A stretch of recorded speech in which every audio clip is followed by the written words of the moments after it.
শুভ সন্ধ্যা। কঙ্কনা, সাহানা, অরিন্দম লাহিড়ী, শুভ সন্ধ্যা।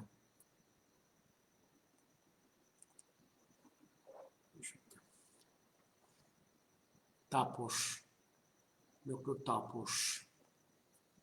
তাপস, করোনার ক্রাইসিস তো বাড়ছে।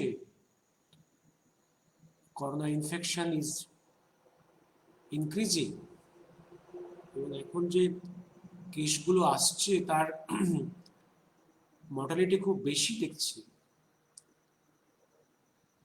দিল্লিতে আবার যা কাণ্ড হচ্ছে ওতে দিল্লিতে আবার আরো বাড়বে। আজকে অনেক ডাক্তারের মৃত্যু সংবাদ পেলাম। অনেক ডাক্তার করোনা পজিটিভ নিয়ে ভর্তি হয়েছে, অনেকেই সিমটোম্যাটিক। সবাই একটু সাবধানে থাকতে হবে। আমি আজকের সাবজেক্টে যাচ্ছি, কারণ এই সাবজেক্টটা হচ্ছে যে 41 জানুয়ারিতে সুভাষচন্দ্রের ভারতবর্ষ থেকে চলে যাওয়ার এই ঘটনাটা বিশ্লেষণ করা। কারণ এখনো পর্যন্ত এই ঘটনা নিয়ে একমাত্র ন্যারেটিভ যেটা মার্কেটে আছে, যেটা বিক্রি হচ্ছে, মার্কেটে যেটা বিক্রি হচ্ছে, যে কাহিনীটা, যে স্টোরিটাকে খুব পপুলার করা হয়েছে mid-60s থেকে এবং 70-তে এসে বই লেখে, সেটা হচ্ছে শিশির বোসের প্রথমে বইটা বের করে, সেটা হচ্ছে দি গ্রেট এসকেপ, ইংরেজি বইটা 1975। এটা হচ্ছে বের করে ও একটা নেতাজি রিসার্চ ব্যুরো থেকে ওই বছর ইন্টারন্যাশনাল সেমিনার অন নেতাজি বা নেতাজি রিসার্চ ব্যুরো, সেই প্রেক্ষাপটে ওর একটা স্পিচ ছিল। এটাই হচ্ছে প্রথম ওদের তরফ থেকে এবং যে কোনো অ্যাঙ্গেল থেকে প্রথম মিস্টার দেব মুখার্জি প্রথম একটা ভলিউম, একটা ওয়েল অর্গানাইজড লেখাই বলবো, একটা স্টোরি। আর তার পরের বছর ওটাকে বাংলা করে বের করলো, সেটার নাম দিল মহানিষ্ক্রমণ, শিশির কুমার বোসের। এবং এগুলোর পাবলিকেশন সবই হচ্ছে আনন্দ পাবলিকেশন, আনন্দ, এদের তরফ থেকে, এবং বিক্রিও হয়েছে, স্টোরি পপুলার করা হয়েছে। এবং ব্যাকিংটা হচ্ছে পুরোপুরি এই স্টোরি রাইটিংয়ে এবং ব্যাকিংয়ে মূল খেলা হচ্ছে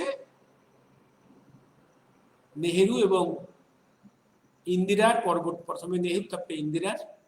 কারণ নেতাজি রিসার্চ ব্যুরো থেকে সত্য বক্সি, অমিয় বোস, আর.সি. মজুমদারের মতো লোককে তাড়ানোর জন্য শিশির মদত পেয়েছে কেন্দ্রীয় সরকারের, কংগ্রেসের, নেহেরু তারপরে ইন্দিরা গান্ধীর মদত পেয়েছে। এবার আমি আসছি, এই যে স্টোরিটা ওরা লিখলো, এই লেখার আফটার লং গ্যাপ 41-এ ওনার সুভাষচন্দ্রের ভারতবর্ষ চলে যাওয়া, এবং প্রথম বই বেরোচ্ছে 1975-এ, ফ্রম দ্য পেন অফ শিশির বোস। তারপরের বছর বাংলাতে শিশির বোসেরই মহানিষ্ক্রমণ।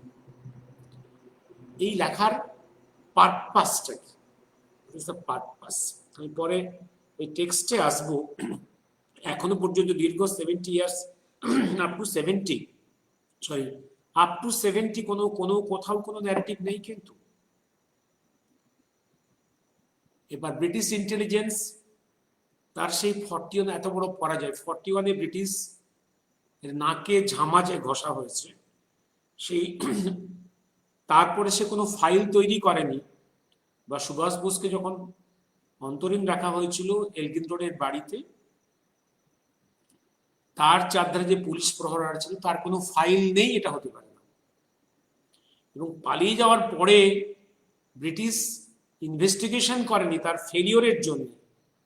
তার নাম্বার 1 শত্রু তার নাকে ঝামা ঘষে দিয়ে চলে গেল, সে কোনো ফাইল তৈরি করেনি, এটা হতে পারে না।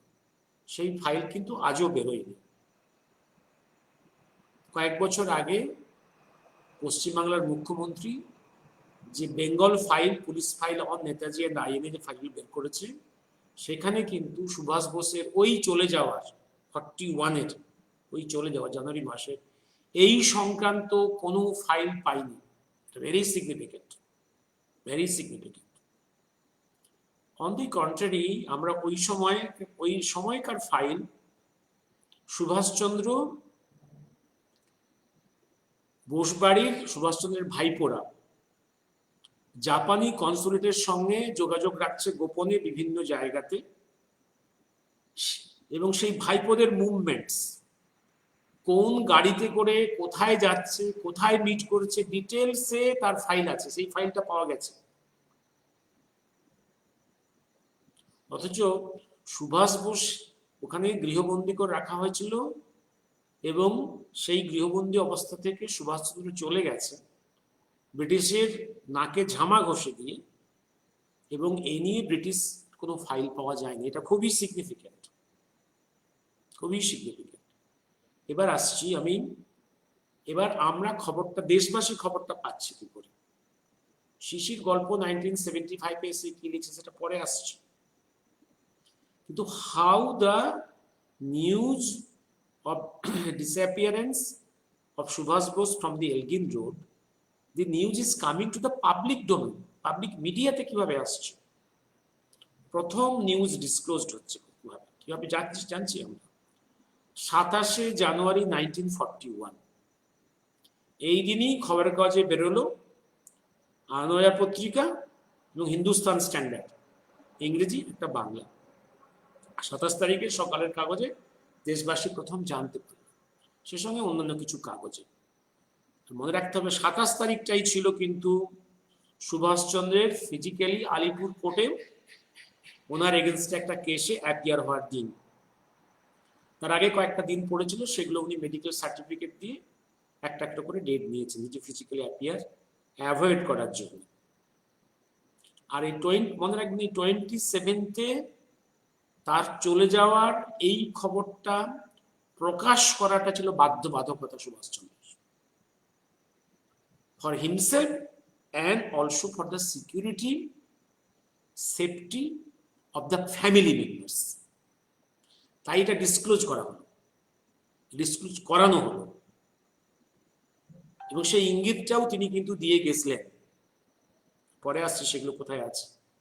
এবার আসছি আমি, এবার 27 তারিখে নিউজটা যে বের করা হবে আনন্দবাজারে এবং হিন্দুস্তান স্ট্যান্ডার্ডে, সেটাও কিন্তু এই দুটো কাগজের কর্ণধার।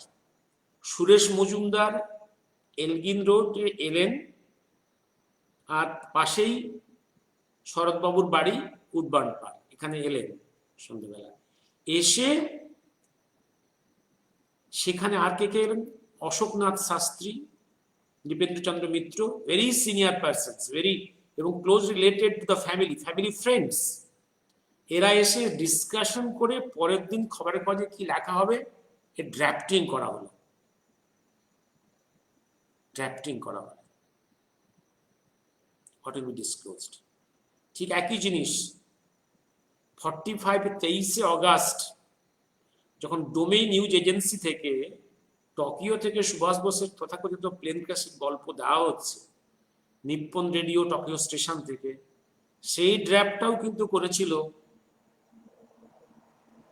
এসএআইআর। জাপান সরকার বা ডোমেই এজেন্সি নিজের সোর্সে কিন্তু কোনো তথ্য সংগ্রহ করে এই খবর দেয়নি, এসএআইআর এর ড্রাফটিং এর উপরে। আমি একটা একটা করে এই জায়গাগুলো এবার আসছি। বাট কি জিনিসটা ছিল অ্যাকচুয়ালি, শিশির যে 75 এসে বলছে যে 16 জানুয়ারি মধ্যরাত্রে 41-এ সুভাষ বোসকে নিয়ে গাড়ি করে বেরিয়ে গেছে, একদম এটা মনে রাখুন। তার গল্প হচ্ছে 16 জানুয়ারি মধ্যরাত্রে। আমি আসছি পরে, এবার ভলিউমেও পরে আসবো। এবার দেখুন, এবং যারা বইগুলো অলরেডি পড়ে রেখেছেন দেখবেন লেখার স্টাইলটা absolutely story writing, story telling. এবং সেখানে দেখানো হয়েছে অ্যাজ ইফ এই যে এত বড় একটা ইম্পর্টেন্ট প্ল্যানিং, এই প্ল্যানিং এর একদম মুখ্য চরিত্র অনলি দুজন, শিশির বোস অ্যান্ড সুভাষ বোস। শিশির তখন 3rd year medical student, medical college, very young man, immature. তার আগে তার বিপ্লব মন্ত্রে কোনো দীক্ষা নেই, তাকে দিয়ে কোনো সিরিয়াস কাজ কখনো করানো হয়নি। এবং এই নাকি ইম্পর্টেন্ট মিশনের মেইন প্ল্যানার অ্যান্ড ড্রাইভার। এই স্টোরি টেলিং এর মূল টেক্সটের মূল মানে আমি পরে আসছি, ওই জায়গাটা পরে ঢুকবো। সেখানে বলছে 16 জানুয়ারি সে মধ্যরাত্রে চলে যাচ্ছে। এবার আসছি আমি, এবার 27 সকালে এই খবরটা ডিসক্লোজ করার প্রয়োজন ছিল for safety of other members of the বোসবাড়ি। তার কারণ যদি ডিসক্লোজ না হতো 27-তে, তাহলে সুভাষচন্দ্রের যখন দেখতো কোর্টে উনি অ্যাপিয়ার করছেন না ফিজিক্যালি, তখন বোসবাড়ির সবাইকে তো পুলিশ গ্রিল করতো। তখন যদি পুলিশ দেখতো সবাই বলছে আমরা জানি না কিছু, তাহলে all members of the junior seniors, all male female, all will be grilled, and that is a risk. As a precaution, সুভাষচন্দ্রের ইনস্ট্রাকশনই ছিল কিভাবে খবরটা ডিসক্লোজ করা হবে, অ্যাবসলিউটলি। এবং খবরটা কিভাবে ডিসক্লোজ হবে, এই জায়গাটাই সুভাষচন্দ্র যতগুলো আজ লাস্ট 50 ইয়ার্স যতগুলো আমি ভলিউমস দেখতে পাচ্ছি বা লিটারেচার পাচ্ছি স্ক্যাটার্ড ওয়েতে, কোথাও কিন্তু সংঘবদ্ধভাবে কোনো লেখা নেই, একমাত্র শিশিরের ওই দুটো বই ছাড়া। শিশিরের বই কতখানি গ্রহণযোগ্য, কত মিথ্যা আছে সেটা পরে ডিসকাস করবো, আসছি আমি এবার। সুতরাং মামলার দিন সকালে এটা খবরের কাগজে বের করে দেওয়ার বাধ্যবাধকতা ছিল। এবং এই যে খবরটা লিক করা হবে, কিভাবে লিক করা হবে, এখানে কিন্তু মেন রোল কিন্তু ইলা, ভাইজি, অরবিন্দ এবং রঞ্জিত। আপনারা যারা, আমি ক্লু দিচ্ছি, আপনারা যারা ওয়েস্ট বেঙ্গলের 16 সালের যে ডিক্লাসিফাইড ফাইলস ওয়েস্ট বেঙ্গল থেকে যেগুলো হলো অনায়নে নেরাজি, যেগুলো ওখানে জাপান লিঙ্ক উইথ দ্য বোসবাড়ি, শরৎ বোস এবং জাপান লিঙ্কের যে ফাইলটা আছে দেখবেন, এবং অন্যান্য ফাইলও দেখবেন। সুভাষ বোসের 41-এর আগে, 41-এর পরে, ইভিন 46-এর পরে, 45-46-এর সময় সুভাষ বোস রিলেটেড কাজে ইনভলভ কারা দেখবেন। যে কটা ভলিউমস বেরিয়েছে এতে Aurobindo, Ranjit, Noir is Sisir Bose, Sisir Bose is Noir, Sarat Bose in some places, and Amiya Bose. Sisir বোসের নাম আপনি কোথাও পাবেন না, কোনো সিরিয়াস কাজে ইনভলভ নয়, as per all declassified files from West Bengal police on INA and Netaji. এবং যে Japan link with Subhas Bose and Sarat Bose, এই জায়গাতে এই ফাইলে আপনি রঞ্জিতের নাম পাবেন, অরবিন্দের নাম পাবেন, কোথায় কখন কোন গাড়িতে যাচ্ছে তার নাম্বার কি, তার নাম্বার প্লেট, গাড়ির নাম্বার প্লেট চেঞ্জ হচ্ছে, কোথায় লুকিয়ে যাচ্ছে, কোথায় কোন বাগান বাড়িতে, কোথায় গঙ্গার ঘাটে, কোথায় ফোর্ট উইলিয়ামে, সব কিন্তু পরপর লেখা আছে। সুভাষ বোসের যখন এসকেপ করে গেল, সেই ফাইল নেই কেন? নিশ্চয়ই ছিল। সেই ফাইলটা কেন সরিয়ে ফেলা হয়েছে বা ধ্বংস করা হয়েছে? কাদেরকে সেভ করার জন্য? কোন গল্পকে ক্রেডিবল করার জন্য? এই কথাটা মনে রাখবেন। এবার আসছি আমি, আগেই বলেছি আমি একদম,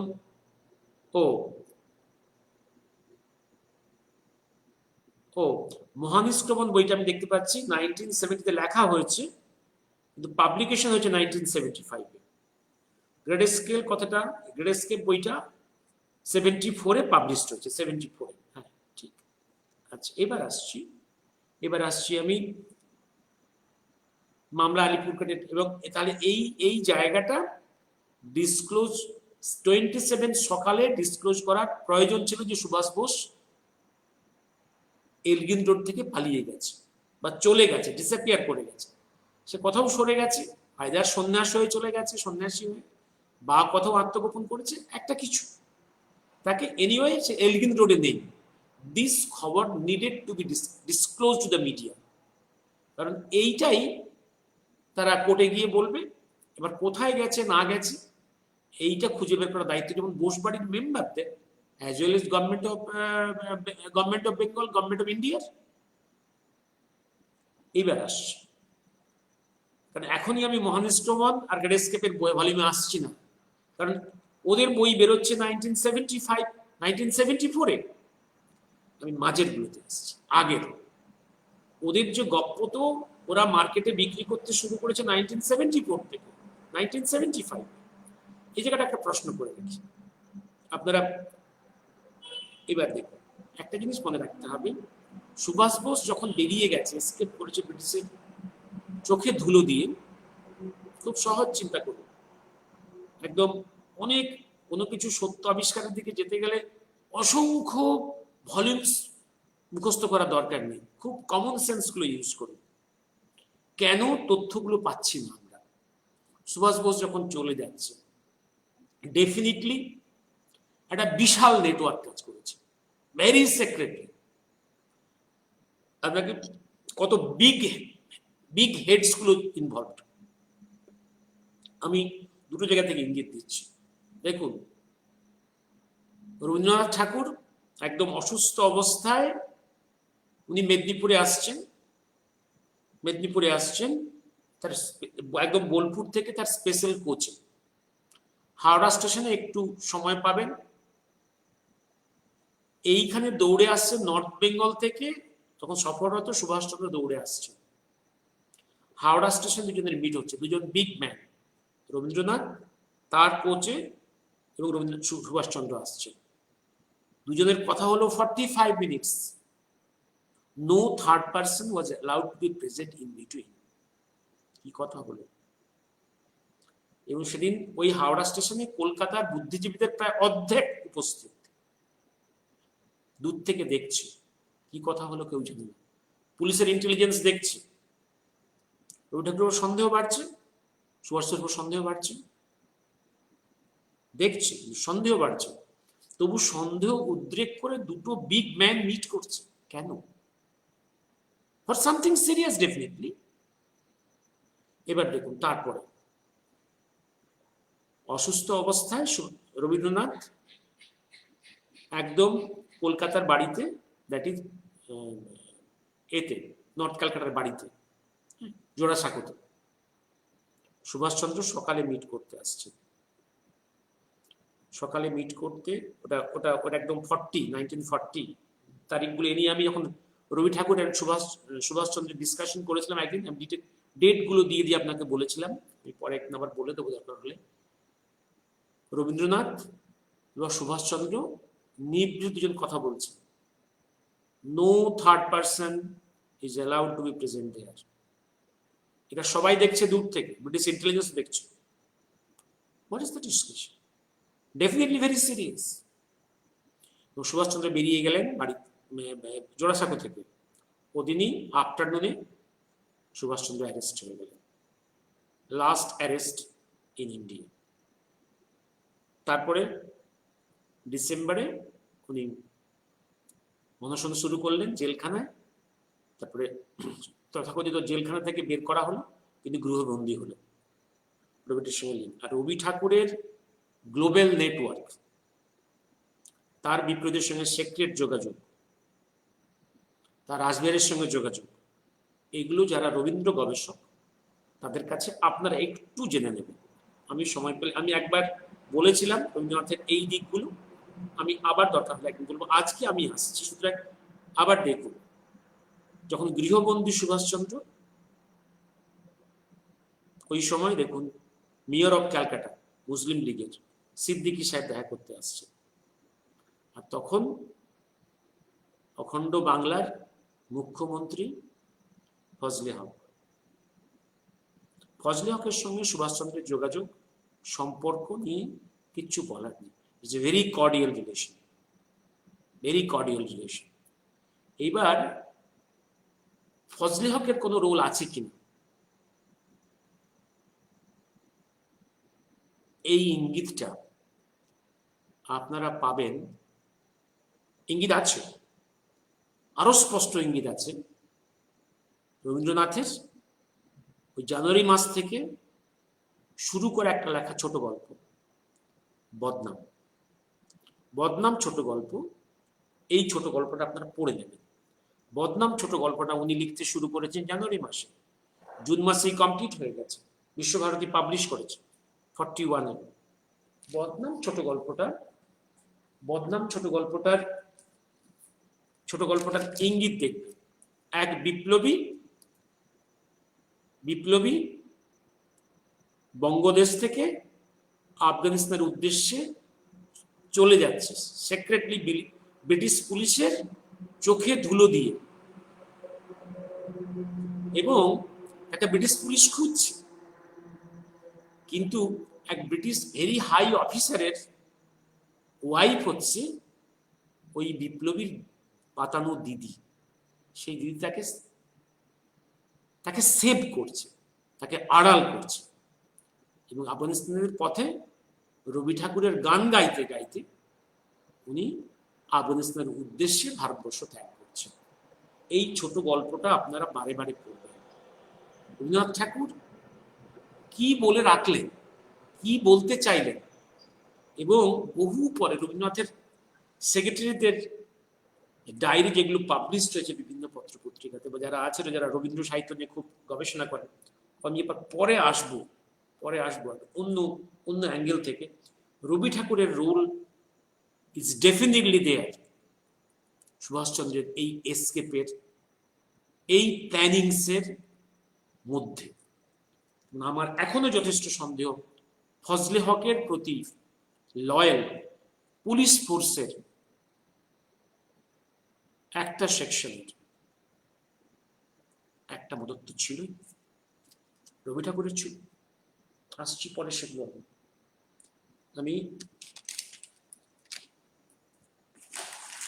আমি এবার এতে আসছি। আর ইলার রোল অলরেডি একদম ইলার দক্ষিণেশ্বর কালীবাড়ি থেকে পুজোর ফুল নিয়ে এসছে, এবং অরবিন্দ এবং রঞ্জিতের রোল ভেরি পজিটিভ। তারা কিন্তু কখনো কোনো প্রেস মিট করে কিছু বলেনি। ইলা, অরবিন্দ, রঞ্জিত কখনো কোনো আর্টিকেল লেখেনি, কোনো বই লেখেনি, কিচ্ছু ডিসক্লোজ করেনি। মন্ত্রগুপ্তির শপথ তারা একদম মেনটেন করে গেছে মৃত্যু পর্যন্ত, ওরা কেউই বিচিত্র বেঁচে নেই।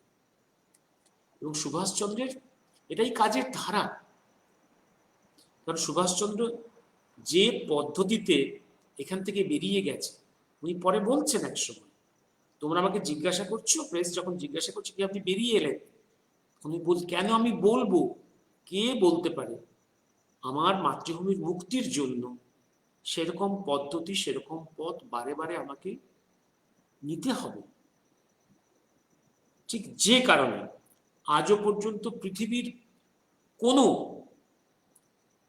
গবেষক গোষ্ঠী তার জার্মান মেনল্যান্ড থেকে সাবমেরিনে করে যাত্রা দক্ষিণ পূর্ব এশিয়ার দিকে এখনো পর্যন্ত অনেকগুলো পোর্শন আনডিসক্লোজড আছে, পরে আসছি বলবো এখনো পর্যন্ত। এবং তার সাইগন বিয়ন্ডে 45 অগাস্টে তার যাত্রা এখনো পর্যন্ত অনেকটাই ক্লাউডেড।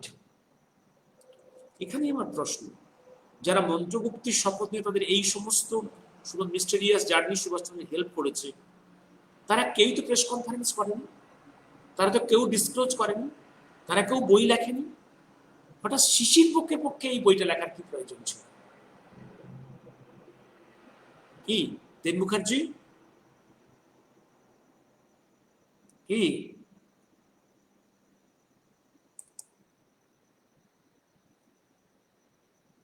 শুভ্রাংশু রায়, সোমা, হঠাৎ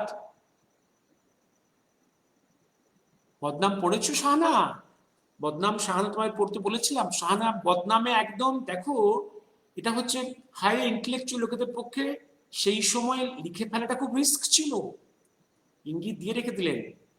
পরে আসছে রবীন্দ্রনাথ মহাকাল পর্যায়ে, মহাকাল যখন রবীন্দ্রনাথের রোল ইন দিস এসকেপ কিছু কথা বলছেন, আমি সেটা ডক্টর পবিত্র মোহন রায়ের ডায়েরি থেকে একটু পরে পড়ে শোনাবো। এবার ভাই একটা কথা বলি, যখন বাঘিনী সোমা, যখন বাঘিনী জঙ্গলে তার বাচ্চাকে কোলে নিয়ে যখন একটা জায়গা থেকে একটা জায়গায় সরে যায়, কারণ বাঘিনী জানে তার যে মেল বাচ্চাটা আছে যদি বাঘ পেয়ে যায় মেরে দেবে, খুন করে দেবে, মেরে দেবে, কারণ মেল বাচ্চাকে বাঘ বরদাস্ত সহ্য করবে না, মেরে দেবে। তখন বাঘিনী করে কি, সেই বাঘের বাচ্চাটাকে, নিজের বাচ্চাটাকে নিয়ে কোলে করে এসকেপ করে from one place to the other, so that বাঘ তাকে ট্রেস করতে পারবে না।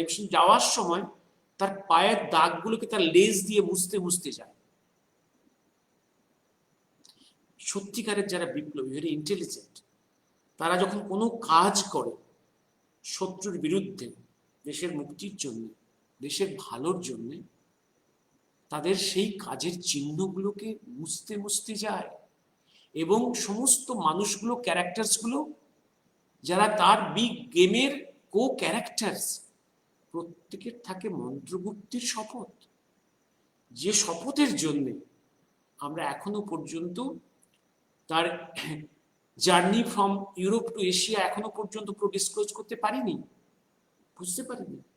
যে কারণে আমরা বুঝতে পারিনি সাইগনের বিয়ন্ডে তার journey, obvious regency is there, সবাই মন্ত্রগুপ্তির শপথে আছেন। হঠাৎ যদি শিশির সত্যি assuming that Sisi drove that car in that 16 midnight January, সে নিশ্চয়ই থাকবে মন্ত্রগুপ্তির শপথে। তাকে 74-এ এসে, 70-তে এসে মন্ত্রগুপ্তির শপথ ভেঙে বই লিখতে কে বলেছিল? আবার সেটা পাবলিশ করতে ম্যাক্সিমাম ডায়েরি লেখা হয়ে পড়ে থাকবে, সে ডায়েরি শতবর্ষ পড়ে থাকবে until unless there is a direction to disclose the things।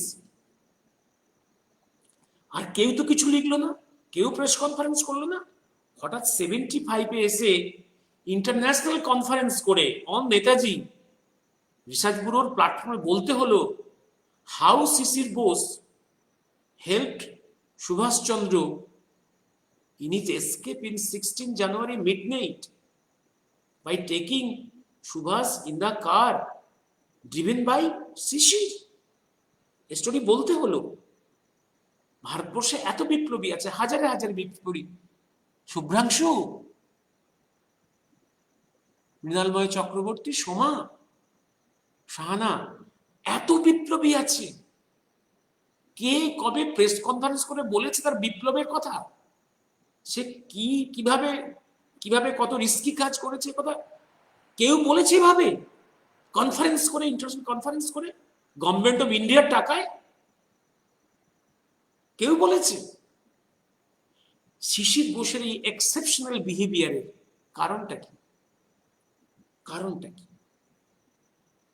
সত্যিকারের সত্য এভাবে বিশাল কনফারেন্স করে বলার দরকার নেই। যেখানে মন্ত্রগুপ্তির শপথ আছে, যেখানে ইলা কোনো মুখ খোলেনি, অরবিন্দ কোনো মুখ খোলেনি, রঞ্জিত কোনো মুখ খোলেনি, শরৎ বসু মরার আগে তো কিছু মুখ খুলে যায়নি। সে তো ডায়েরিও লিখে যেতে পারত।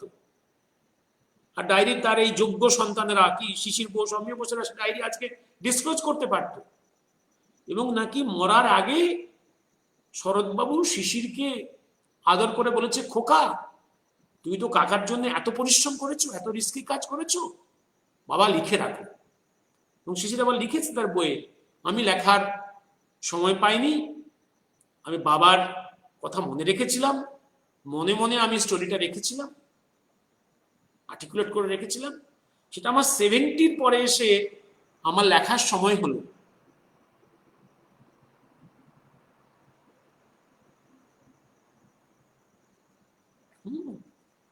এবার আসছি আমি ছোট ছোট করে। এবার 16 আগস্টের গল্পটা সোমা, আমি একদম বেসিক জায়গাতে আছি, আমি এখনো পর্যন্ত ডিটেলসে যাচ্ছি না। ডিটেলসে গিয়ে ওই বইয়ের কত হোল আছে, কত ছিদ্র আছে। ও যে ড্রামাটা লিখেছে, এই ড্রামাটা ইজ ইট রিক্রিয়েটেবল? একদম প্র্যাকটিক্যাল ফিল্ডে এই স্টোরিকে এক্সিকিউট করে করা যাবে?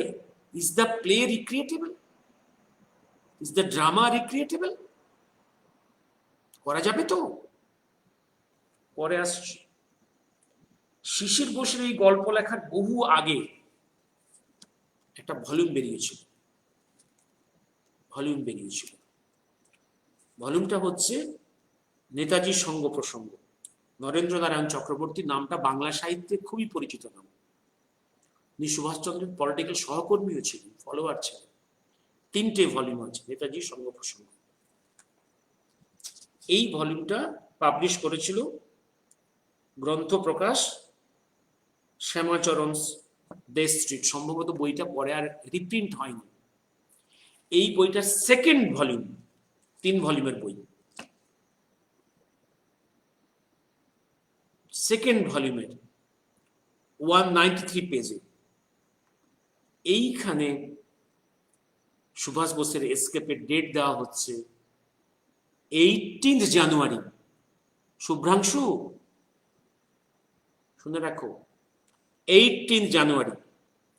এবং এখানেও দেখা যাচ্ছে এই গল্প এই ন্যারেটিভটা লেখার সময় লেখক, আমি পুরোটা ভলিউমের প্রেক্ষাপটে বলছি, শিশিরের স্টোরির দ্বারা ইনফ্লুয়েন্সড। ডেটটা তবুও দেখো, ডেটটা কিন্তু 18 জানুয়ারি। অর্থাৎ তুমি দেখবে, তুমি লিটারেচারগুলো খোঁজো, শিশির কিন্তু 65 অনওয়ার্ডসই কিন্তু গল্প বলতে শুরু করেছে। বিভিন্ন ছোট ছোট পুস্তক বা অন্য সিনেমার পত্রিকা বা অন্য ছোট ম্যাগাজিনসে কিন্তু স্টোরি লিখতে শুরু করেছে। ও ও যে কাকাকে ধানবাদে পৌঁছে দিয়েছে, এই গল্পটা বলতে শুরু করেছে, লিখতে শুরু করেছে ছিন্ন বিচ্ছিন্ন ভাবে। 70তে এসে কম্পাইল করে। তার আগে কিন্তু নেতাজি সঙ্গ প্রসঙ্গ বেরিয়ে গেছে। সালটা হচ্ছে 1966, শিশিরের গল্প লেখার আগে। সেখানে দেখো 18 জানুয়ারি। তাই যদি হয় তাহলে শিশির নিশ্চয়ই নরেন্দ্রনাথ চক্রবর্তীকে গল্প বলার সময় বলেছে 18 জানুয়ারি।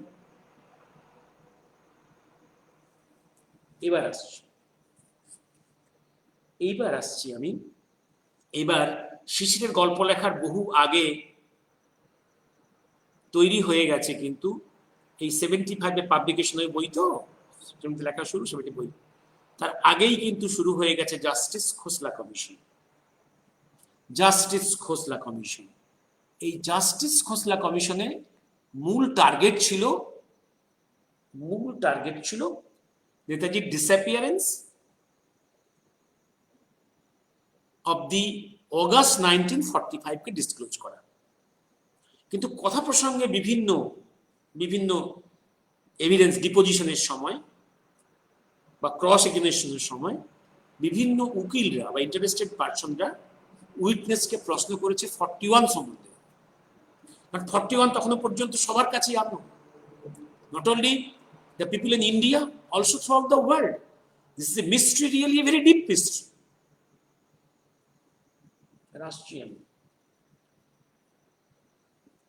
আমি আসছি, আমি এগুলো দিয়েও দিয়েছি।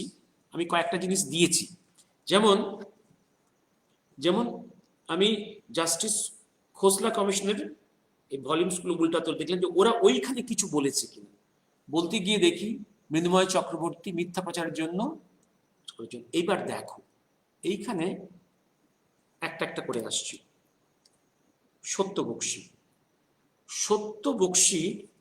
সত্যবক্সী ডিপোজিশনটা আমি দেখছি, আমি আপনাদের দিয়ে দিই। সত্যবক্সী ডিপোজিশনটা আমি সত্যবক্সী ডিপোজিশনটা ভেরি হিউজ ডিপোজিশন। আমি প্রথমে আসছি একটা একটা করে। সত্যবক্সী ডিপোজিশন অ্যাবাউট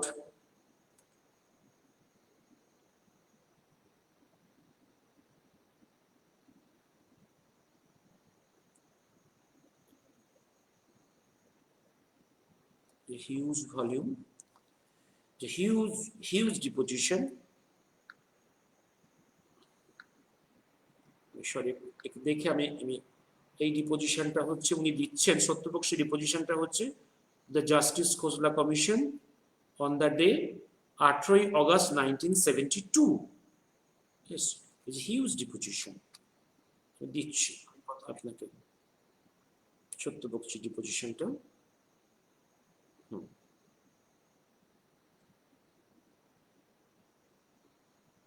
সত্যপক্ষী ডিপোজিশন, তিনটে ডিপোজিশন ভেরি ইম্পর্টেন্ট, আমি দিয়েছি আপনাদেরকে। সত্যপক্ষী ডিপোজিশন, হ্যাঁ, Satyaranjan Bakshi deposition on the 28 August 1972 Netaji Subhash Chandra Bose, 24 page deposition. এই ডিপোজিশনের একটা জায়গাতে উনি বলছেন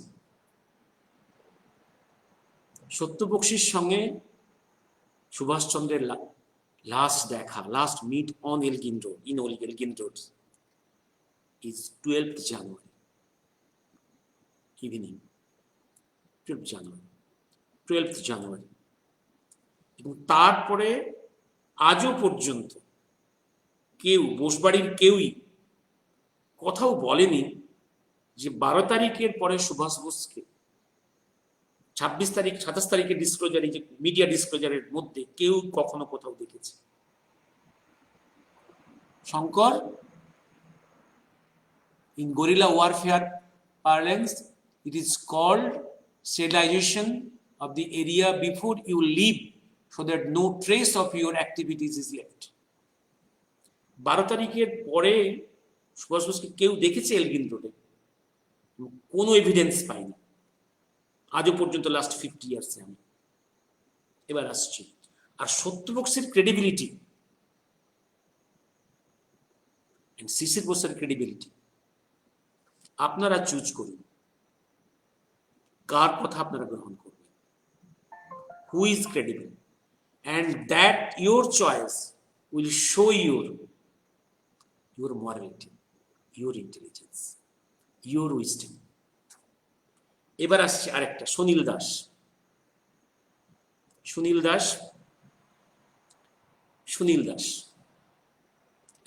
একটা ফ্যামিলি মেম্বার, যে ফ্যামিলির 2 ভাই শহীদ, এক বোন খাদ্য আন্দোলন করতে গিয়ে পুলিশের গুলিতে নিহত, বাড়ির সবাই শহীদ। সেই মানুষটা আজন্ম বিপ্লবী, যে লোকটা ভারতবর্ষের কেমিস্ট্রির গ্র্যান্ডফাদার, যেটা বলি আমাদের জেসি ঘোষের, আমাদের জ্ঞানচন্দ্র ঘোষের প্রিয় ছাত্র, মনে প্রিয়তম ছাত্র। গবেষণা ছেড়ে দিয়ে মাতৃভূমির কাজে এলেন সুনীল দাস।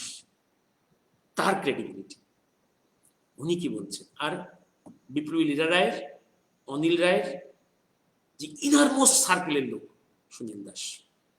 আর লীলাদির সঙ্গে, অনিল রায়ের সঙ্গে সুভাষচন্দ্রের কি close relation in this revolutionary activity, যারা ইতিহাস পড়েছে তারা জানে।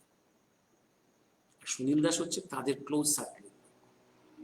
সুনীল দাস বলছেন দিদির কাছ থেকে সে জেনেছে সুভাষচন্দ্রের সঙ্গে তার শেষ দেখা 12 জানুয়ারি 1941 এলগিন রোডে।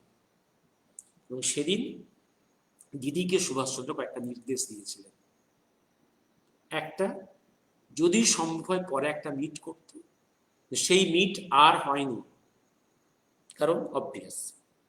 আরেকটা নির্দেশ, যেন অনিলের আর লীলার সার্কেলের কোনো বিপ্লবী 26-এর পরে, মানে 26-এর আগেই যেন বেঙ্গল ত্যাগ করে তারা নর্থ ইন্ডিয়া অর সেন্ট্রাল ইন্ডিয়াতে, north west India or central ইন্ডিয়াতে চলে যায়, ভারতবর্ষের এই ফরওয়ার্ড ব্লকের প্রচারে এবং ব্রিটিশ বিরোধী সংগ্রামের আন্দোলনের প্রচার করার জন্য।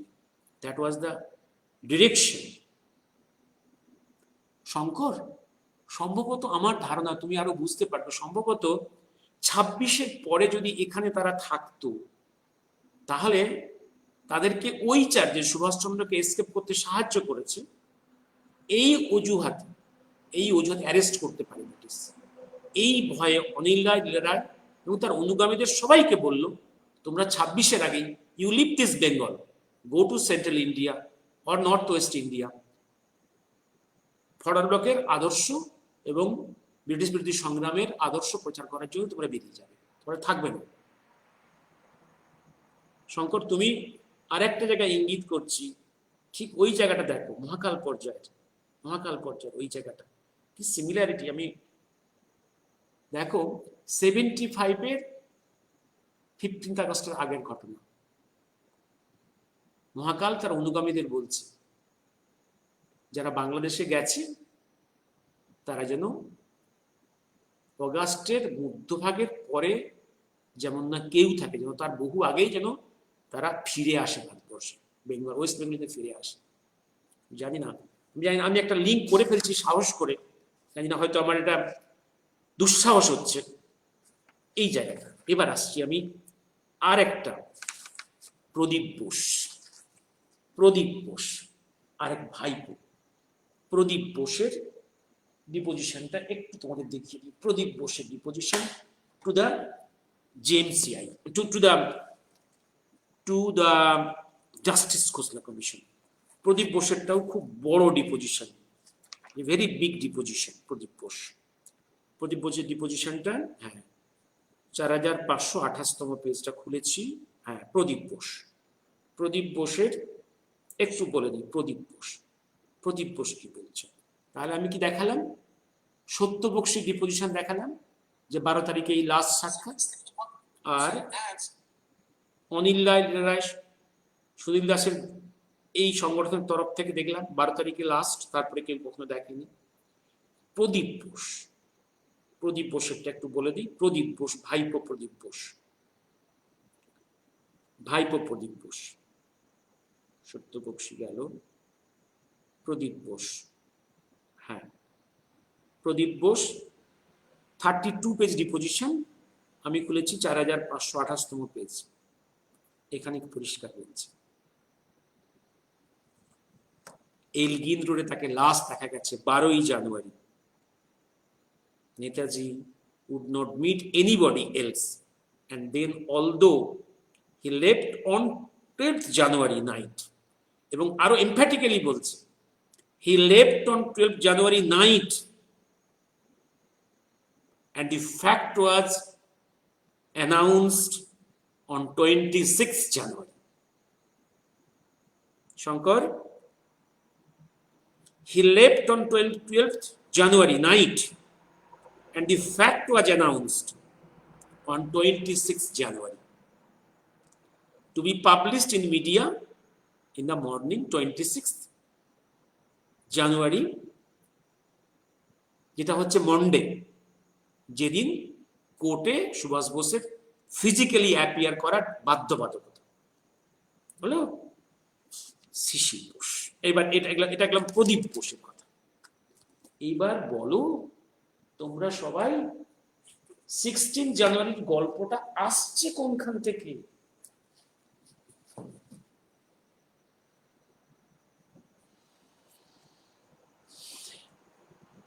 এবার দেখি আর একটা জায়গা।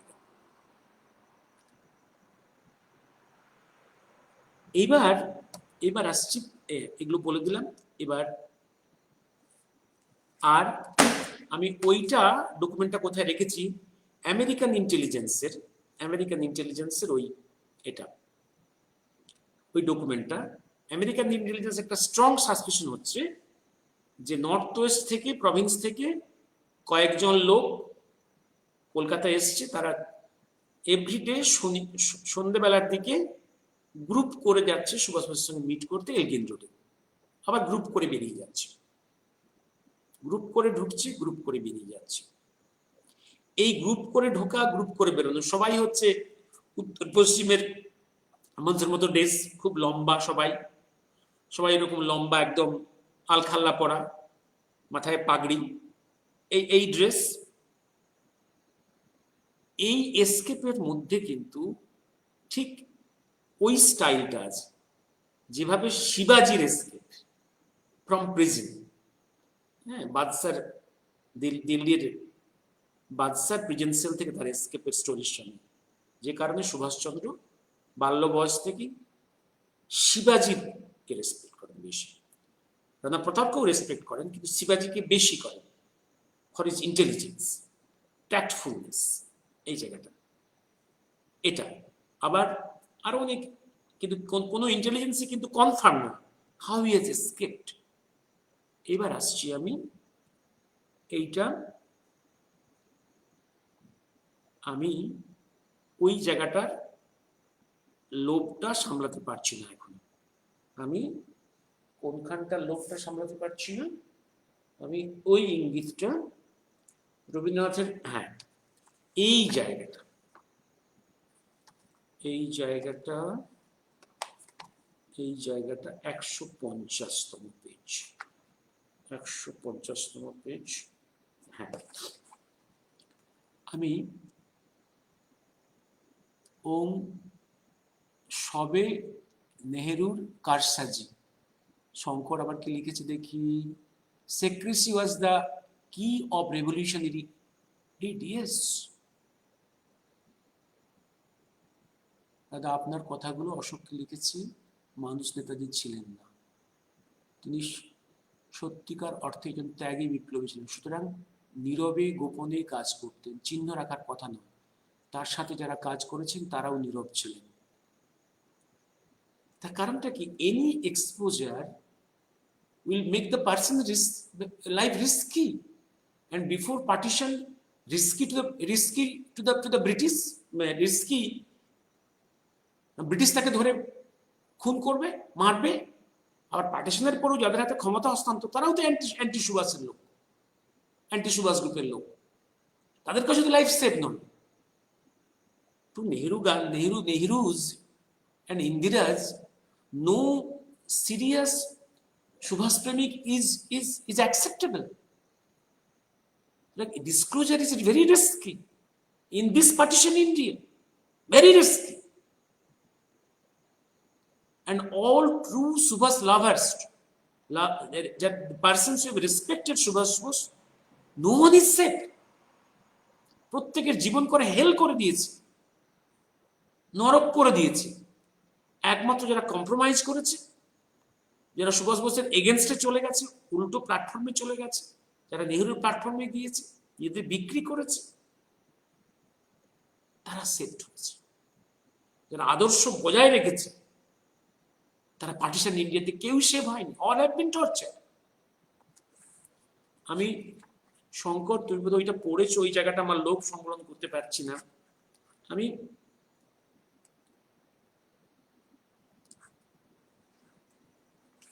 ডক্টর পবিত্র মোহন রায়ের ডায়েরি থেকে ওটা লাইন পেয়েছিলাম, ওটা নেতাজি সুভাষচন্দ্র কিছু বিতর্ক কিছু তথ্যের প্রথম খণ্ডে, সেকেন্ড এডিশনে আমি কয়েকটা লাইন লিখে দিয়েছিলাম। এটা মহাকাল তার শিষ্যদের বলছেন, ডক্টর পবিত্র মোহন রায় তার ডায়েরিতে নোট করছেন on 5th May 1973। এটা পবিত্র ডক্টর রায়ের ডায়েরির পেজ নাম্বার 23, আন্ডার কোট। শেষ দেখা আমার কবিগুরুর সঙ্গে গভীর রাত্রিতে।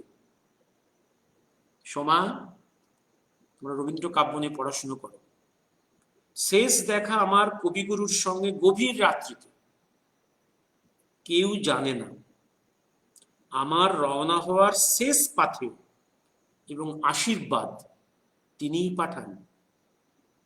আদর্শহীন জীবন আর আদর্শহীন পৃথিবী, এর কোনো দাম আছে? এবার ওই সময়কার জানুয়ারি মাসের সুভাষচন্দ্র সেক্রেটারিদের ডায়েরিগুলো আমি বহু আগে, আজ থেকে বহু বছর আগে একটু চোখে পড়েছিল আমার। ওই সময় এক সেক্রেটারি তার ডায়েরিতে দেখলাম লিখেছে যে একদিন রবীন্দ্রনাথ আমাদের বললেন যে তোমরা এদিকে কেউ আসবে না, কেউ ধারে কাছে থাকবে না, এক রাজকুমার আমার সঙ্গে দেখা করতে আসবে, তোমরা কেউ দেখা এদিকে আসবে না, থাকবে না। এই রাজকুমার কে এলো সবার অজ্ঞাতে, আবার চলে গেল। ঠিক যেভাবে হাওড়া স্টেশনে সবাই দেখছে কথা হচ্ছে দুজনের, রবীন্দ্রনাথ সুভাষচন্দ্রের। কি কথা হচ্ছে পৃথিবীর কেউ তখনও জানতো না, আজও জানে। আবার জোড়াসাঁকোর পাড়াতে দুজনের কথা হচ্ছে, কি কথা হচ্ছে কেউ জানে না। সুভাষ বোস বেরিয়ে গেলেন, অ্যারেস্ট হয়ে গেলেন। That is the last arrest of Subhash Bose in India. জানি না রহস্য কোথায়, হাউ টু ডিসক্লোজ দ্যাট। এবার আমার মনে হয় ওই দুটো বই নিয়ে একটু একটু দেখা উচিত, কি বইয়ে আছে, what is in the great escape. আমার মনে হয় আমি সারাউন্ডিংটা একটু বোঝাতে পেরেছি, একটু। অশোক বোস, মীরা বোস, দ্বিজেন বোস একই গলা মেলালো, অভিজিৎ রায় কে বলেন একই কথা বারবার। অশোক বোস হুইজ, মীরা বোস, দ্বিজেন বোস। বাবা আমি তো বলছি, আমি তো ডকুমেন্ট থেকে বলছি, তোমরা কাকে রিলাই করবে তোমরা নিজেরা ঠিক করে নাও। হ্যাঁ, অলিভ মারিক তুমি তো ফ্রেন্ড রিকোয়েস্ট পাঠিয়েছো, পাঠাওনি বোধ হয়, জানি না। তুমি খুঁজে দেখলাম, জানি না তুমি অলরেডি হয়তো in my friend request list or not. I have tried to find your name, I could not.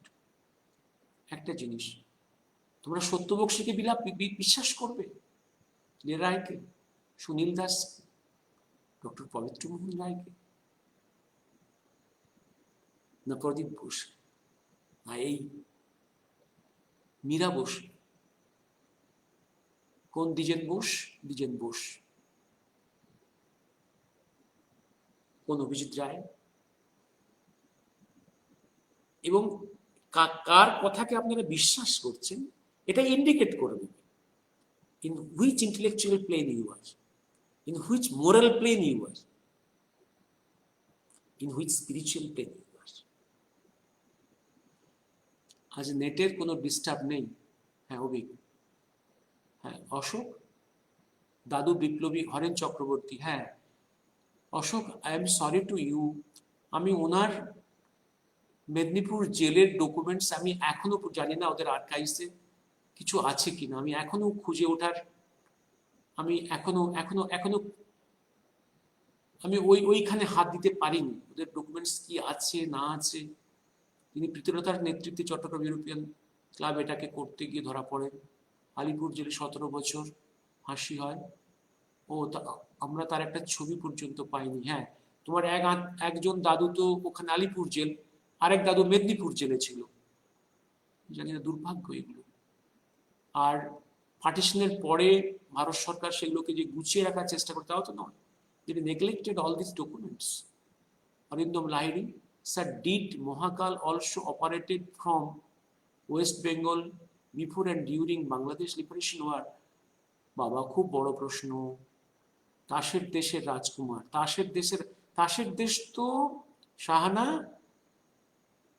ওনাকে ওনার হাতেই তুলে দেওয়া হয়েছিল, রবি ঠাকুরের হাতেই তুলে দেওয়া হয়েছিল তাসের দেশ। হ্যাঁ রবি ঠাকুর তুলে দিলেন রাজকুমারের হাতে, রাজকুমার প্রিন্স অফ প্যাট্রিয়টস, সুভাষ বোসের হাতে। হ্যাঁ এবার আসছি দি গ্রেট এস্কেপ। এই বইটা প্রথম লেখা হয়েছিল, হ্যাঁ ইংরেজিটা প্রথম লেখা হয়েছিল, কারণ সেমিনারে পড়তে হবে, লেকচার দিতে হবে, ইংরেজি রিসার্চ গুরু রাজপথ রায়।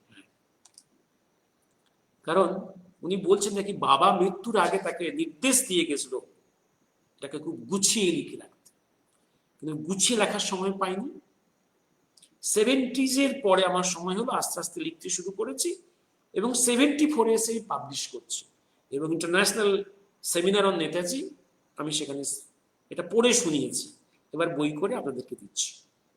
এবার দেখো একটা জিনিস, পুরো ন্যারেটিভ দেখো, কোথাও যে ডিসকাশন হচ্ছে এত সিরিয়াস কাকার সঙ্গে, কোথাও কোন রকম ডেট নেই, একটা গল্প বলে যাচ্ছে, যেন গল্প, স্টোরি বলে যাচ্ছে। আর অদ্ভুত যে গাড়িটা বেরিয়ে যাচ্ছে এলগিন রোড থেকে 16 তারিখ মধ্যরাত্রে মিড নাইটে, গাড়ির নেম প্লেট চেঞ্জ হয়নি, গাড়ির কালার চেঞ্জ হয়নি, এবং যে ড্রাইভার সেও কেমোফ্লেজ করেনি, শুধু সুভাষ বোস পেছনের সিটে কেমোফ্লেজ করেছে। কেন ইমাজিন? এবং এবং রাস্তায় কুকুরগুলো ঘেউ ঘেউ করেছে, তবুও যে পুলিশগুলো ওই একদম এলগিন রোড আর উডবার পার্কের ক্রসিং এ ঘুমোচ্ছিল শীতের মধ্যে, কারো ঘুম ভাঙেনি। এবং সেরকম পুলিশরা কেউ পরবর্তীকালে সাসপেন্ড হয়েছে কি পানিশড হয়েছে তারও কোনো রেকর্ডস নেই। এবার এই গাড়িটা মুভ করছে, গাড়িটা শব্দ করে যাচ্ছে, কুকুর ঘেউ ঘেউ করছে, এবং সুভাষ বোস গাড়িতে ওঠার পরে এত জোরে গাড়ির দরজা বন্ধ করেছে যে শব্দ হয়েছে। সেই শব্দের জন্য ড্রাইভার শিশির আটকে উঠেছে, কাকাকে ওয়ার্নিং দিয়েছে। অর্থাৎ কাকা এত অবুঝ, সে শব্দ করে গাড়ির দরজাটা বন্ধ করেছে। তার সেই জ্ঞান হয়নি যে গাড়ির দরজাটা জোরে বন্ধ করলে শব্দ হবে। এবং এই এসকেপের প্ল্যানের মেইন প্ল্যানার শিশির বোস, পাশ থেকে তাকে বুদ্ধিতে হেল্প করেছে তার বাবা শরৎ বোস। আর আর আর কারো রোল নেই এই গোটা বইয়ে, আর কারো রোল নেই। ইলার নামটা একবার উচ্চারণ করেছে, আর মোহাম্মদ জিয়াউদ্দিনের এটা কার্ডটা ও এখানে ছেপেছে, কিন্তু এই কার্ডটা অরিজিনাল নয়। আপনারা যারা বই দেখবেন, এটা যেভাবে হোক এইভাবে বইয়ে ছেপে দেওয়া যায়, অরিজিনাল কার্ডটা ছাপার জায়গাটা কোথায়, কার্ডটা রেকর্ডটা কোথায়, সে রেকর্ডটা কোথায়? এবার আসছি আমি গল্প, এবার 16th এবার দেখুন শিশির বোস অ্যারেস্ট হচ্ছে। শিশির বোস অ্যারেস্ট হচ্ছে কিভাবে? অ্যারেস্ট হচ্ছে কোন সালে? অ্যারেস্ট হচ্ছে 44 সালে সে অ্যারেস্ট হচ্ছে। 41, 42, 43, 44, এবং এখানে দাবি করা হচ্ছে নাকি তাকে হোম ইন্টার্ন করা হয়েছিল। দেখুন, চার্জ যদি এই হয় সুভাষ বোসকে তাদের হাতের বাইরে পৌঁছে দিয়েছে, হাউ সিরিয়াস দ্য চার্জ, সেই চার্জের জন্যে তাকে হোম ইন্টার্ন করা হবে। আর নাকি জানতে পেরেছিল 44 সালের আগে, তার আগে নাকি ব্যাপারটাকে সে লুকিয়ে রাখতে পেরেছিল। তখন তারপর তাকে নাকি রেড ফোর্টে নেওয়া হয়েছিল, লাহোর জেলে নেওয়া হয়েছিল, এই কাহিনীগুলো আছে। কিন্তু লাহোর জেলে কোন পিরিয়ড, কোনো ডেট মাস কিচ্ছু লেখা নেই। রেড ফোর্টে কখন, কোন মাস, কোনো কিছু উল্লেখ নেই, জাস্ট স্টোরি টেলিং। এবং 44 সালে যদি ধরা পড়ে তাহলে তার এগেনস্টে কোন সেকশন দেওয়া হবে, কোন চার্জ আনা হবে? ও তো ফায়ারিং স্কোয়াডে চলে যাবে। এবং সুভাষ বোসকে এসকেপ করতে যারা সাহায্য করেছে সন্দেহ করা হয়েছিল, এবং সত্যবক্সী একজন, আর একজন জ্যোতিষ গুহকে তো পুলিশ লাঠি দিয়ে মেরে ফেলেছিল, আর সত্যবক্সী থেকে ফায়ারিং স্কোয়াডে রেখেছিল, স্কোয়াডে তোলা হয়েছিল। এবং অন্যান্য ভাইপোদের তো একদম মেরে রক্ত ঝরে দেওয়া হয়েছিল কয়েকজন সন্দেহজনক ভাইপোকে। শিশুদের কপালে রক্ত পড়েছে। আর তুমি বলছো তোমাকে এই জন্যে তোমাকে অ্যারেস্ট করা হয়েছিল। ভাই, তোমার এগেনস্টে চার্জটা কি ছিল দেখি, কি চার্জটা ছিল? তুমি নিজের বই নিজে ছেপেছো, তাও দেখতে পাচ্ছি। তোমার এগেনস্টে তুমি চার্জটা, যেটা চার্জের যে সেকশন, যেটা তুমি চিঠিটা টোটেনহাম ব্রিটিশ অফিসার তোমাকে দিয়েছে, সেই চিঠিটা খুলে দেখছি, সেটা তো অরিজিনাল নয়। এতে পুলিশ অফিসের স্ট্যাম্প কোথায় দেখাচ্ছি, পেজ নাম্বার, এই তো government of India number 4/4/43 MS। হ্যাঁ, সই হচ্ছে 7 November 1944। 7 November 1944 notice under section 7 of the restriction and detention ordinance 1944 section 3 of 1944 এখানে চার্জ কি চার্জ এখানে যে চার্জে বলা হচ্ছে বেঙ্গল ভলেন্টিয়ার্সের লোকেরা এবং কিছু লোক সুভাষ বোসের সিম্প্যাথাইজার তো এই এবং খড়াল ব্লকের সিম্প্যাথাইজার এই সেকশনে সেখানে বঙ্গদেশের এবং ভারতবর্ষের বহু হাজার লোককে অ্যারেস্ট করা হয়েছিল এই সেকশনের থেকে অনেক বেশি সিরিয়াস হতো যদি ওই চার্জে দিত যে তুমি সুভাষ বোসকে ভারতবর্ষ থেকে চলে যাওয়ার জন্য তুমি হেল্প করেছো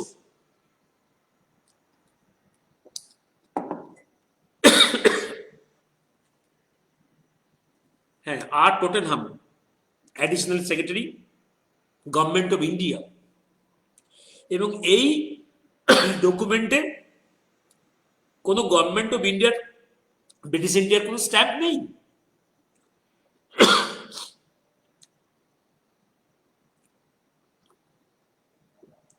গভর্নমেন্ট অফ ব্রিটিশ ইন্ডিয়ার কোনো স্ট্যাম্প নেই জানি না এই ডকুমেন্টটা কতখানি অরিজিনাল তৈরি করা যেমন ওই এটা ওই যে পার্সোনাল কার্ডটা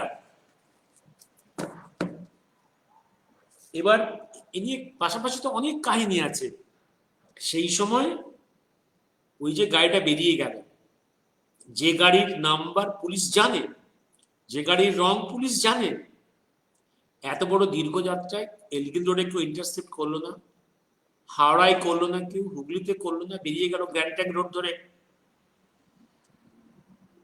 একদম ধানবাদের উদ্দেশ্যে আর উনি তো অনেকগুলো প্রশ্ন আছে এ নিয়ে অনেক কাজও করেছে দেখলাম ডক্টর জয়ন্ত চৌধুরী ওই সময় এই যে ডিস্টেন্স ওই কার মধ্যরাত্রে এখানে স্টার্ট দিয়ে সকালে পৌঁছলো কি করে রাস্তার কন্ডিশন ওই ছিল সে সময় কত স্পিড উঠতো কিভাবে পৌঁছলো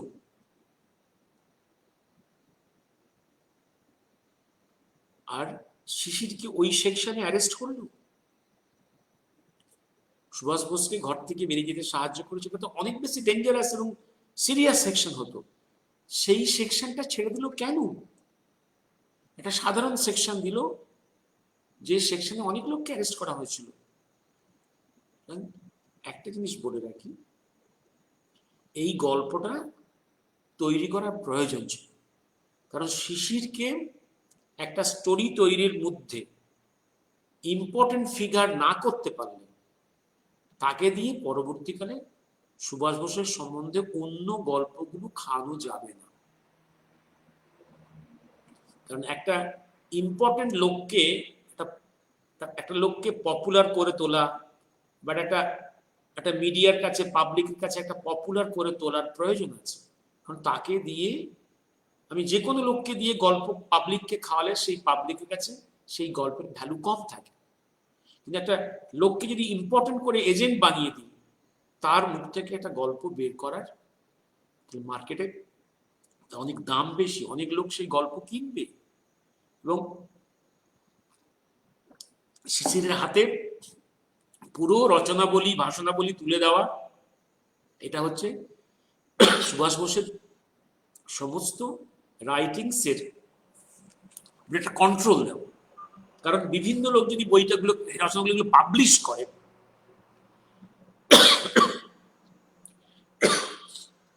তাহলে পাবলিকের কাছে সেটা বইটা অ্যাভেলেবেল হয়ে যাবে অনেকে অনেক বই পড়বে যেমন নেতাজি আমি একটা কন্ট্রোল আনলাম জ্যাকপুরে দিয়ে সে কন্ট্রোলটা আনা হবে সবাই বইটা পাবলিশ করতে পারবে না আর এই শিশিরকে দিয়ে সুভাষ বোস মনে অনেক মিথ্যে কথা গল্প পাবলিককে খাওয়ানো যাবে যেমন প্লেনক্রাসের গল্প খাওয়ানো হয়েছে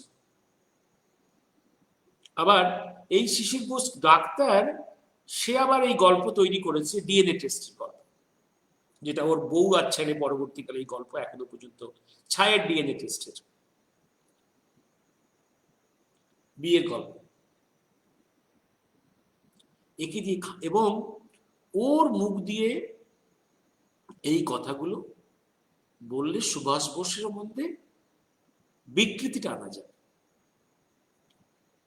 এই জন্যে শিশিরকে গুরুত্বপূর্ণ করে তোলার জন্য এই ন্যারেটিভ তৈরি করতে হলো, এই এসকেপ স্টোরি তৈরি করতে হলো। কারণ এসকেপ স্টোরি তো অন্য কোনো অ্যাঙ্গেল থেকে আসেনি। সবাই জানতে চাইছিল সুভাষ বোস কিভাবে এখান থেকে বেরিয়ে গেছে। একটা ডিমান্ড ছিল এই স্টোরির। এই ডিমান্ডটাকে এই সুযোগে এবার একটা ক্ষুধার্ত লোক খাই খাই করছে, পাবলিক খাই খাই করছে, তাকে তুমি যদি একটা যে কোনো একটা মশলাওয়ালা টেস্টি খাবার, খারাপ খাবারও খাওয়া না, সে গোগ্রাসে গেলে এই পাবলিক শিশির বোসের এই যে গ্রেট এসকেপ আর এই মহান এই জন্যই খেয়েছে। এবং সেই এর মধ্যেই শিশির বোস পপুলার হয়েছে এবং যার জন্য শিশির বোসকে ব্যবহার করে পরবর্তীকালে ইন্দিরা গান্ধী এবং কংগ্রেস সরকার পরবর্তীকালের আরো এই প্রণব মুখার্জির মতো লোকেরা পরবর্তীকালে আরো মিথ্যে কথা, মিথ্যে গল্পগুলো ওর মুখ দিয়ে বলিয়ে পাবলিককে খাইয়েছে। আর ইন রিটার্ন শিশির প্রচুর টাকা ইনকাম করেছে, প্রচুর টাকা ইনকাম করেছে, বিখ্যাত হয়েছে আর ইনকাম করেছে। হ্যাঁ, অলিভ মারিক, আমি স্যার বলতে চাইছি শার্দুল সিং অ্যারেস্ট হয়েছেন। হ্যাঁ, শার্দুল সিং একটা বড় রোল ছিল, ওনাকে লাহোরে দেওয়া হয়েছিল। শার্দুল সিং তার ডায়েরিতে লিখেছিলেন তিনি এলেন বাড়িতে পাঁচিল টপকে গিয়েছিলেন গোমো থেকে এসকর্ট করার জন্য। হ্যাঁ, এলগিন রোডের বাড়ির পাঁচিল টপকে গিয়েছিলেন গোমো থেকে এসকর্ট করার জন্য শার্দুল সিং। যেটা একটা জিনিস বলে রাখি, সুভাষচন্দ্রের যে কোনো অ্যাক্টিভিটির, একটা জার্নির উনি যখন প্ল্যান করেন, সেই প্ল্যানটা কিন্তু কোনো একজনকে সবটা বলেন না, সবটা বলেন না। উনি প্ল্যানটাকে ভাগ করেন বিভিন্ন ভাগ, বিভিন্ন লোককে ডিসক্লোজ করেন, দায়িত্ব দেন। আবার প্রতিটা ফেজই প্যারালাল, যদি কেউ ফেল করে তার প্যারালাল রিজার্ভ, একটা একসাথে প্যারালাল করার জন্য তারও রিজার্ভে রাখেন। সুতরাং ওনার চলে যাওয়া ভারতবর্ষ থেকে এই পুরো স্টোরিটা কিন্তু কারোর পক্ষে বলা সম্ভব নয় যদি ডিসক্লোজ করে। কারণ একটা জায়গায় ডিসক্লোজড হয়ে গেলে, যদি একজন লোক সব জানে, তাহলে whole plan will be disclosed. আর এক্ষেত্রে একটা সেকশন গুলো যদি বিট্রে করে বা ডিসক্লোজড হয়ে যায়, at least rest of the other sections of the plan will not be disclose to the enemy. এটা হ্যাঁ, শাহানা বসু কুকুর টের পেয়েছে, পুলিশ টের পায়নি, কুকুর টের পেয়েছে, পুলিশ টের পায়নি। হ্যাঁ, শাহানা তুমি খুব রসিক লোক, তো শাহানা খুব রসিক মহিলা। আহা, কুকুর টের পেয়েছে, পুলিশ টের পায়নি। কুকুর চিৎকার করে উঠেছিল। পুলিশ এমন ঘুমিয়েছে যে পরে পুলিশকে ধরে ব্রিটিশ ধরে সাসপেন্ডও করেনি, কৈফিয়ত তলব করেনি। বাহ! আর সেই পুলিশ ফাইলস গুলো, সেগুলো সব হারিয়ে গেল। হারিয়ে যাওয়ার প্রয়োজন ছিল, কারণ না হারালে শিশিরের গল্প টিকবে কি করে?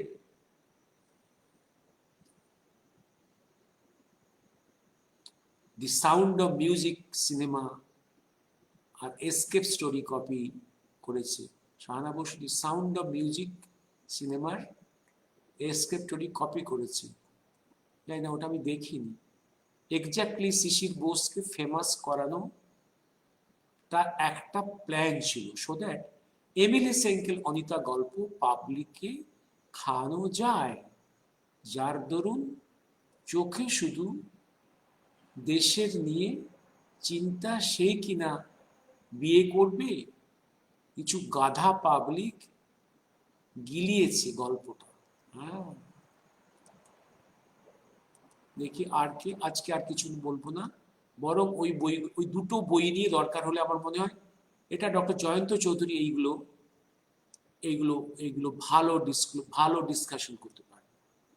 আমি প্রেক্ষাপটটা বলে দিলাম। আমার তো একটা বদভ্যাস, আমি বিভিন্ন দূরের অ্যাঙ্গেল থেকে দেখি। ও এটা নিয়ে কাজ করেছে, ও ভালো বলবে। আর সোমা রবীন্দ্রনাথের তো রাসবিহারী বোসের এসকেপেও হেল্প করেছিল।